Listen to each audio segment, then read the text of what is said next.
नमस्ते दीदी भैया, देखिएगा हमारे यूट्यूब चैनल पर जा रहा है देवी जी का गीत। एक बहुत प्यारा गीत हम लोग गाने जा रहे हैं।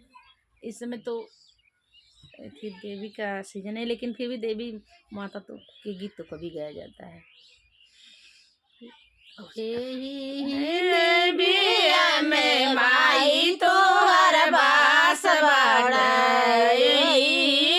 बिया में माई तो हर बास कितना ले तो हर गुनवा गाई हो काली माई, कितना ले तू हर गुनवा गाई हो काली माई। सब देवी देवतन में माई तू ही बास बाड़ू, सब देवी देवतन में माई तू ही बास बाड़ू, सब देवी देवतन में माई तू ही खास बाड़ू।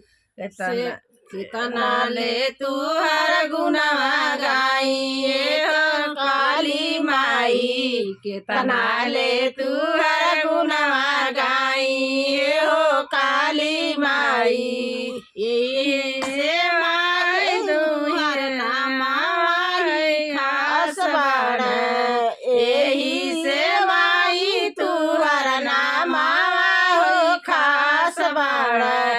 सब ये सेवा कन के कलू तू दार हो, सब ही सेवा कन के कैलू दार हो। हमके तू देलू माई माता दुलार हो, हमके तू देलू माई माता दुलार हो। कितना ले तू हर गुनवा गाई हो काली माई, कितना ले तू हर गुनवा